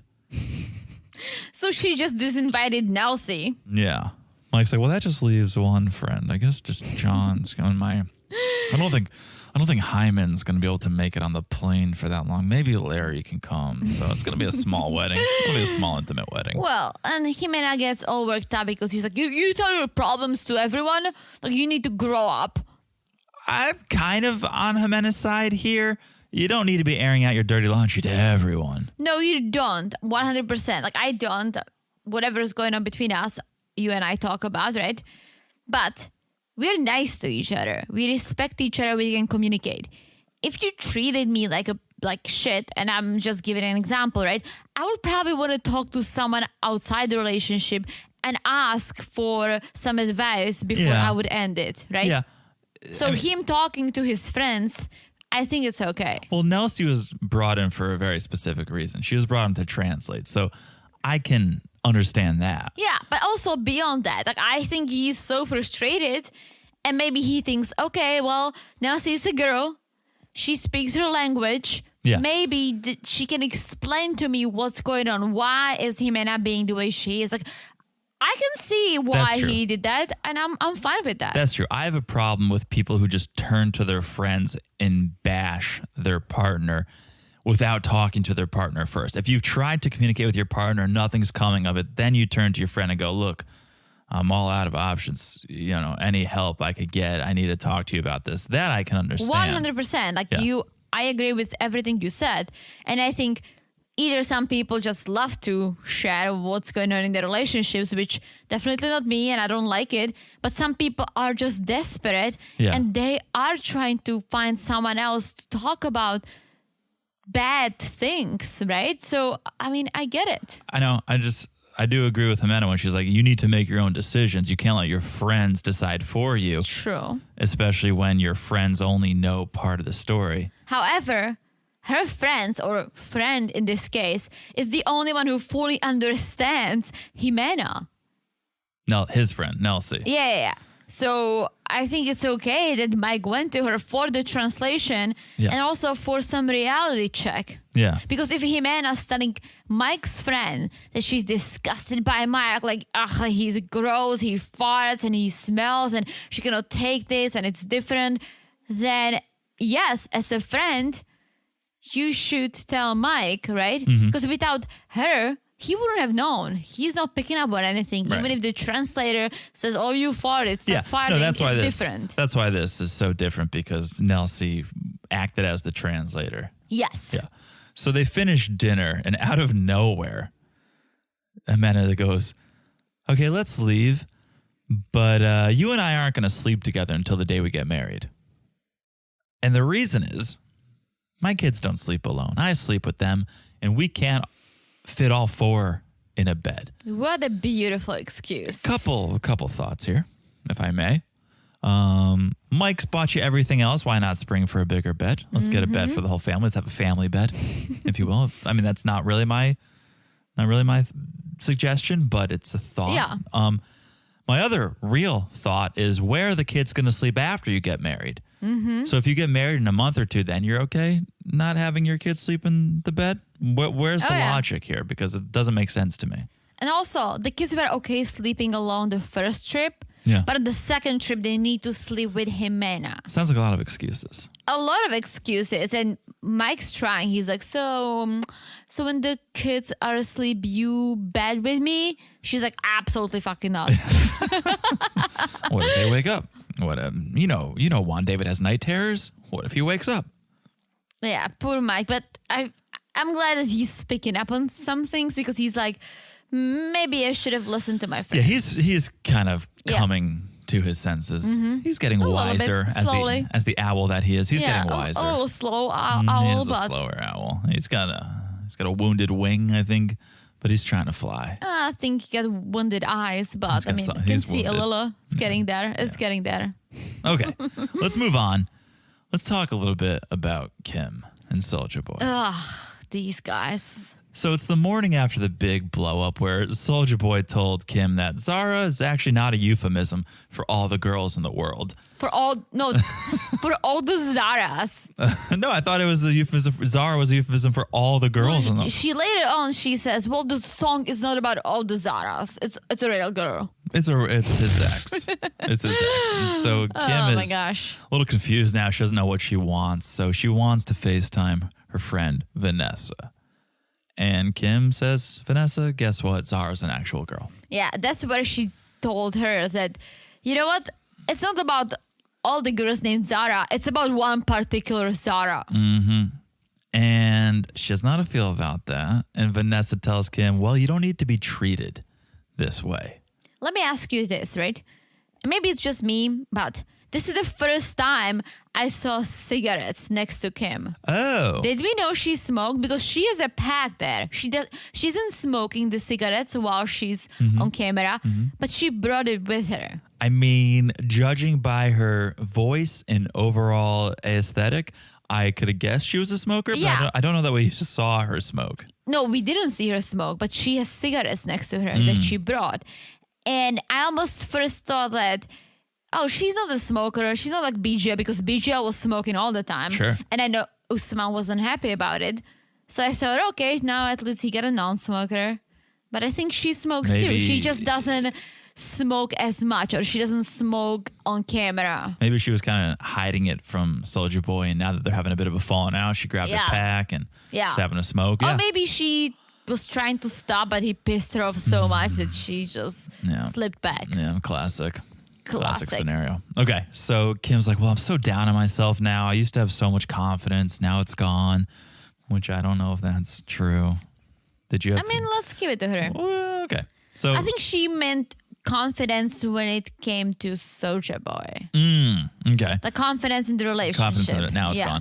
gone. Vanessa tells Kim, you know what? You don't need to be chasing a Nigerian rapper singer. Okay. And Kim says, you're right. You're right. And then she says, bye, girl, bye.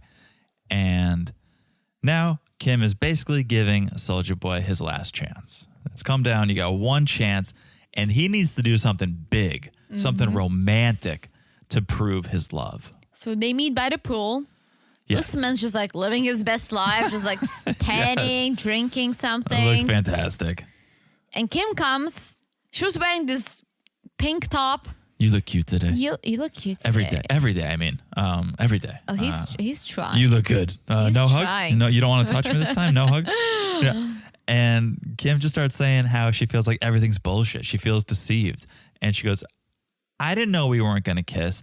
I didn't know we weren't going to have sex. I didn't know I'd have to beg. We should be so much further in this relationship than we are. And then it gets real. It does, but not to take anyone's side, because I don't know whose side to take in this relationship. But as far as we know, Usman was making very clear who they were, that they were friends, potential girlfriends. They're not gonna kiss or anything. Like he made it clear. Did he make it clear before she came though, or once she came?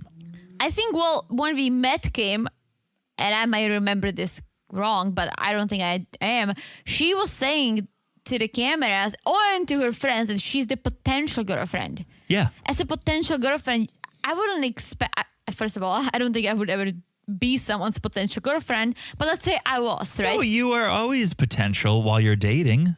Well, true. And Well, you can have sex. Okay, well, you just totally changed my mind about this whole Okay, thing. then. That's what I'm here to do. Wait a minute, you think Usman was thinking about this? No, I don't think he's as thoughtful as your It's you, husband. yeah. But you're absolutely Yeah, right. you're a potential girlfriend You're when you're absolutely right, but I don't dating. think he went that deep. No, I don't think so either. Oh shit.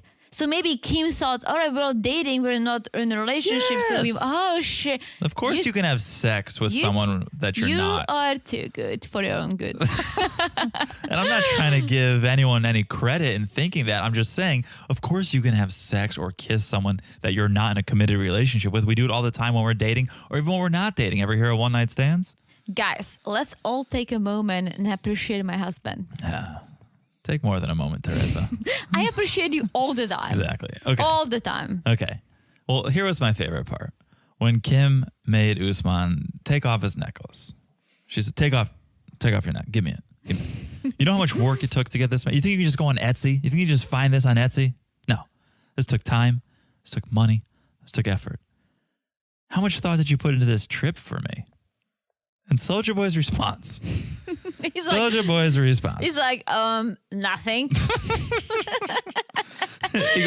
he goes, the trip? Nothing. Nothing. And then he goes, I didn't force you to come. Oh, Soulja Boy. And Kim says it perfectly. She says, well, that says so much because it really does. Maybe he didn't ask you to come. Maybe he didn't force you to come. But if you cared about her and knew she was coming and eventually did come, wouldn't you try to plan something? Wouldn't you put a little effort in to do something nice for her? Yeah. And No. something nice doesn't necessarily mean that you need to spend money or anything. It can be a simple No. gesture. It could be such a simple thought. Yeah.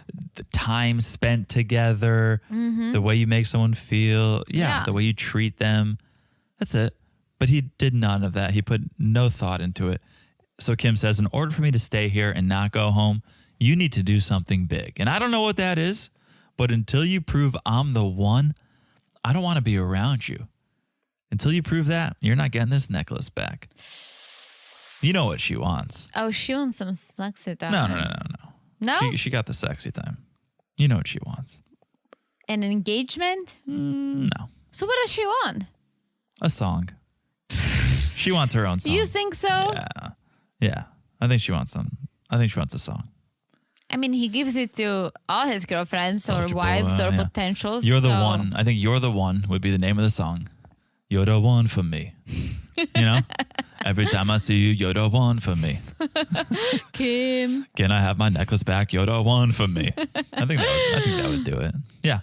And so Soulja Boy goes, really? You want me to do some big gesture? Really? This is funny. And that's all it took. That was it, Soulja Boy. Kim did Start the writing. classic movie move when the girl is done with the guy. She just grabs a drink and she throws it in his face. Uh-huh. Oh, funny? Funny? Is that funny too? Yeah. Throws a big glass of water in his face, storms off, and Kim goes, I'm done.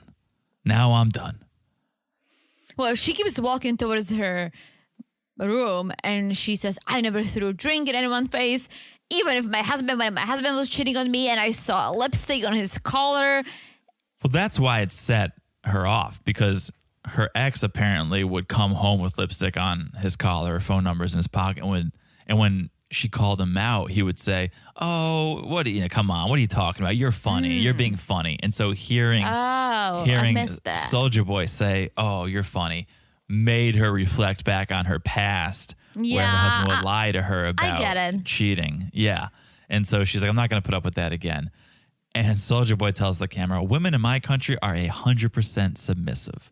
This is unheard of. As we all know, Michael and Angela, that was a big issue. I ain't going to be submissive. Yeah, what was the aunt's name? Lydia? Yeah, Aunt Lydia. Oh, she Yeah. was on Angela's case all the time. Yeah. I ain't going to be submissive. Michael. I ain't going to be submissive. Yeah. So Soulja Boy feels disrespected. Right? He's not going to let that go. So he chases her down. They start arguing in the hotel.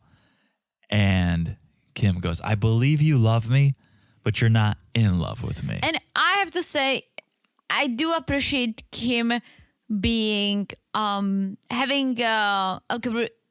being real about this. I was trying to find the right word, right? Even though, yeah, she came down here with all these expectations, etc., right?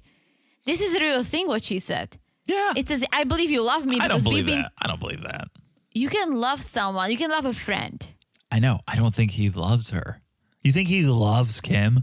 I think he may love her in almost like a motherly way because they've been talking for a year. Maybe he loves the idea He's been spilling of his her. little heart to her. She sends him gifts. Like, there is definitely something, but I don't think he loves her as a potential partner. I don't, and Yeah, most definitely not. importantly, he's not in love with her. Yeah. Definitely not. Kim says, either you come correct and prove it to me, or I'm getting on a plane and leaving tonight. And sassy Usman, he's like, safe flight. Safe flight. Yeah. And he walks out. Ooh. Kim is in tears. She goes, I lost. I feel like we both lost. And Kim goes, it's going to be super hard to remove all his t-shirts from my closet. I mean, it's going to be super hard to remove him from my life. And I'll probably never date again. I need to go shopping. Yeah. That's what she was thinking. Yeah. Oh, man. Well, we'll see what happens. Okay. One more couple. One more little story This here. segment was just so cringy for so many reasons. I mean, every time Ella's on the screen, it's a little cringe. Yeah, but as you said, Ella and Johnny. So it's been a few tickets since Ella bought her ticket to buy. and she's walking her swell dog. That's a nice dog. It's a nice dog. Yeah. They sit down, take a little break, and she's calling Johnny. Yeah, she's not sure if Johnny is going to meet her in Dubai, so she wants to find out what the deal is. So Johnny picks up, and I don't know if you picked up on it, right? But you could see, and this is what usually 90 Days do, or other reality TV people. When you FaceTime someone, they put their thumb on the little thumbnail of your little video, right? Yep. Ella basically is just showing her upper body, not her head. Yeah. Why? I don't know. Either put your finger on it. Not even that. Show your face. Right. We see what Johnny is seeing. Yeah. And he's talking to her bosom. Yeah. Yeah. Like, why don't you lift your phone a little bit so he can see your face? Yeah. That's the part of your body you should be talking to. Look at my eyes, not at my nips. Yeah, I noticed that. Oh my too. gosh. Yeah. So she asks, have you thought about Dubai? And he goes, you're very important to me, but now is just not good timing because of COVID. And also he said this so many times. He said, I would have to quarantine for so long. I have a kid. I have parents I have to take off. I have a job. Mm-hmm. Right? Yeah. So why doesn't Ella understand this? So many great reasons why he cannot do it. Yeah. Well, she's so selfish, right? She goes, you want me to wait 7 months? You want me to wait 7 months until February? Because he wants to postpone it till February. And Johnny's like, have a little faith in me. Okay? Okay, so wait. I just thought of something. So this is happening last year, right? Mm-hmm. She says 7 months till February, which means if we go back, this is basically August, September, October, November, December, January, February. She is in August. That's August. Okay. Right? The United States didn't open its borders to foreigners until November 7th or 6th. She's leaving. She's not having anyone come here. No, but he was supposed to come. No, they're going to meet in Dubai. I know, but I'm saying the story was that he was coming. He was coming to the U.S. No. What are you talking about? Are you serious? The whole story was that he was supposed to come to the U.S. Right, but he can't. He can because he said because of COVID. Right. So they're going to meet elsewhere. But you think, so wouldn't you just, everyone was banned from coming to the US. Why would you even plan the trip if you knew at the time that you cannot come? Oh, that's my point. I don't know, but because at the time the borders were closed for everyone. Sure, but he wasn't coming. They were going to go meet. No, but somewhere they planned else. the whole thing. So but weren't they going to meet somewhere else? Then he's like, I can't go there, and so then they were going to meet in Dubai. No, it was because of his visa. Yeah. And then he said, "Oh, I don't want to come.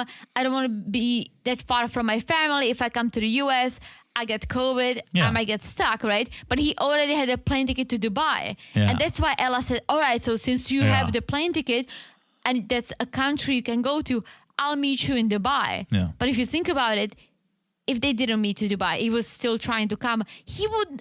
There was no way he could have come because the borders were closed. Yeah, we don't know. This whole storyline doesn't make any sense. We don't know.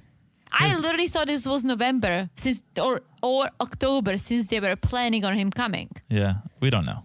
Oh, I know. No, we don't know. Well, I know based on what she just said and based on the fact that I watch the immigration and I know what's going on. She goes, what if I'm single by 37? So I don't think she understands numbers because she's just extrapolated 8 years. Like, how I did thought she said 32. No. 32nd. I think she said 30. No, she said 32nd. No, it's 37. Really? Yeah. So I don't think either of you guys are great with numbers. She also just added 8 years. So who knows, is my point. Yeah, I heard 32nd. We're bearing the lead, Teresa. Okay. We're bearing the lead. Well, if anyone's good with numbers between you, me, and Ella, it's me. That's true.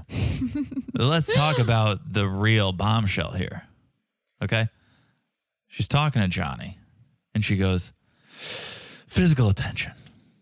You know, I need physical attention. When we were going back and forth on our plans, I called over a friend. And I talked to him. And I cuddled him. He cuddled me. And we ended up having sex. Well, this is not the biggest bombshell. It's a bombshell. But the biggest bombshell is that Johnny isn't upset. He doesn't really care. He doesn't really care. And he still wants to be in the relationship. He's like, I'll be there in 7 months. Yeah. Wait. What? Did you hear what she just told you that she not even cuddled someone else, which is very intimate already. She also banged someone else. He explains it away, though, saying, I couldn't give her what she needed and I kept making her wait. So he kind of understands it. Buy her a vibrator, gee. Right. Seriously. Here's my issue. I mean, obviously the issue is that she banged another guy. I don't really think Johnny and Ellen are in that real of a relationship, though, so whatever. My issue is she tried to get him to commit to going to Dubai before telling him that she banged another guy. It should have been, hey, I messed up. I had sex. And Johnny would have hopefully said, it's fine. I kept leading you on, blah, blah, blah. And then she would have said, okay, how about Dubai? Instead of, you want to go to Dubai? Hopefully he said yes. And then she'd go, okay, by the way, I had sex with the guy. Her order was very messed up. And also, and this crossed my mind, that she first asked him about Dubai. Obviously, he says no. And she gets upset because it's like, oh, I dare you because of some COVID, because of the COVID, right? Yeah. So, and some people are like this, unfortunately. When they feel hurt, they want to hurt you back. Oh, yeah. And I almost feel like, all right, did she have sex with someone or did she invite a friend over? Maybe they freaking hugged. But she's like, you know what? Like, I'm just gonna give it back to Johnny and see what he's up to. Maybe. Right? Because if you listen, if you love someone and you were trying they to get him, don't love each other. They've never met each other. No, but this is what they say. So let's go by that. They love each other. If you're trying to get someone to the US or meet them in Dubai, right? And she didn't know if he's gonna meet her in Dubai. She was thinking she's going, right? Why would you bang someone else like right before the trip? People make mistakes. It was a big mistake. She's horny. Way too horny. Very horny. Just get a vibrator. Gee. Yeah. Okay. So basically, long story short, Johnny didn't care that she banged another guy and more or less proposes to her. He's like, send me a ring size. I'm going to get you a diamond and bring it in 7 months. If you told me you banged another guy, that'd be the last thing I would be asking for is your finger size to get you a diamond ring. But all right, crazier things have happened. And Ella's just like, it'd just be better if you were here. Forget the ring. I want you here. And Johnny says February. Yeah, Ella, it's the COVID. Yeah, it's the COVID. So because of the COVID, he cannot even come until November, which he didn't know at the moment. Yeah. So they hang up. Ella even though he didn't say it, I can see he was really hurt. He looked so hurt. And she goes, I didn't mean to have sex. I've never had sex without meaning to have sex. Let me just say that. Usually it's pretty intentional, but she didn't mean to have it. But the physical touch is so important. She goes, I just need my person and he's my person. So I think I have to wait. She couldn't wait to have sex for her person, but she's I know. She's the worst. So she says, I'll give it another chance and let's see. Yeah, she didn't. I mean, Johnny should have been a little stricter with her. Yeah, I mean, that's how you react. Don't expect her not to go cuddle another guy next week. Oh, you banged another guy? Okay. What's your ring size so I can get you the diamond, the big diamond? It's crazy. Out of control. All right, that's the episode. What an episode. Whew, hope you guys enjoyed. We love talking about it. Thank you guys for listening. Make sure you guys are following us on Instagram at Married to Reality Pod. It's a good time over there. Make sure you're following the podcast wherever you're listening. Just look down and smash that follow button. Guys, smash it like it's as hot as John's birthday Woo! week. Happy birthday to me.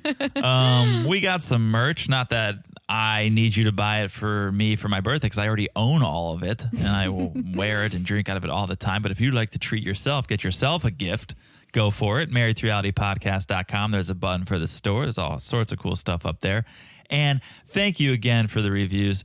Honestly, it makes our day. It makes the podcast. We just love when we see a new review come in. So thank you to Cut the Rope Fan. Thank you. One of the sweetest reviews, and so happy I could read it on my birthday. So thank you again for sending that in. Cut the Rope Fan. What a name. All right. I have said it all. Have you said it all? I've said it all. All right. We'll talk to you guys soon. Bye-bye. Bye-bye.